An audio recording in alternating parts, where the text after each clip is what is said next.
millions of Americans exposed to Russian content on Instagram, Facebook says.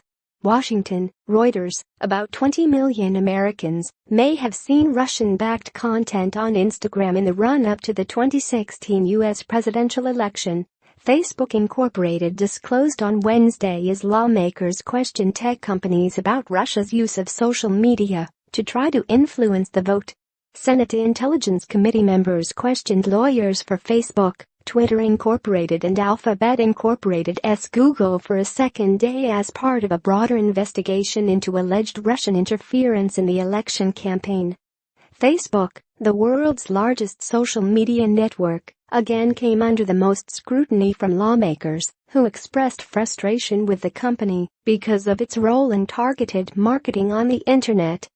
Facebook General Counsel Colin Stretch told the committee that 16 million Americans may have been exposed to Russian information on Facebook's picture-sharing service Instagram beginning in October 2016. The election was on November 8. An additional 4 million may have seen such material on Instagram prior to October, though that data was less complete, Stretch said.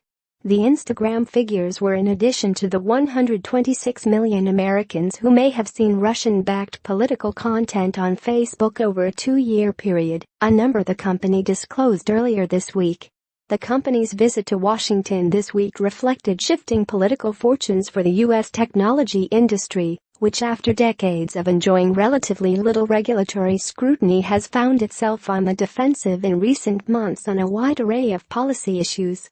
In the past election, you failed, said Democratic Senator Ron Wyden, who normally is considered a strong ally of Silicon Valley.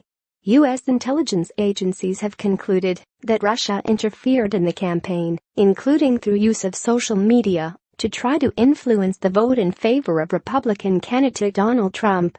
A Justice Department special counsel and several congressional panels are investigating Russian meddling and any potential collusion by Trump's campaign.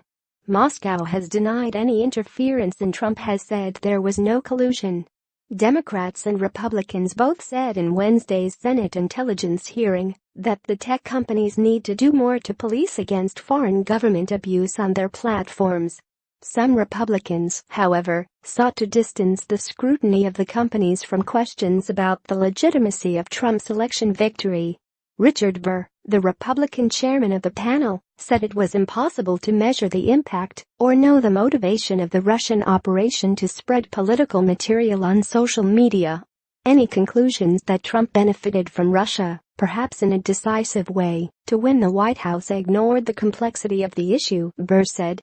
I'm here to tell you this story does not simplify that easily, he said. Underestimating the problem, some Republicans also sought to portray the amount of Russian content as minuscule compared to the total amount of political material online. The campaigns of Trump and Democrat Hillary Clinton spent a combined $81 million on Facebook ads, Stretch said, compared to about $46,000 in ad buys from the Internet Research Agency, a suspected Russian troll farm.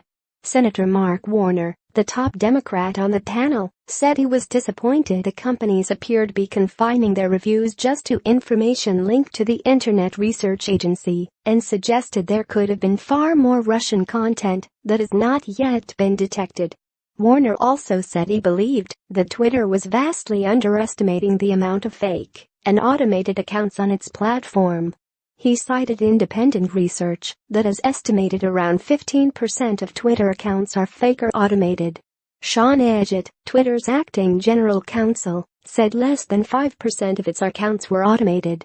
Some senators criticized the companies for sending lawyers, not chief executives, to testify. If we go through this exercise again, we would appreciate seeing the top people who are making the decision, said Senator Angus King, an independent. The companies also testified before the U.S. House Intelligence Committee later on Wednesday.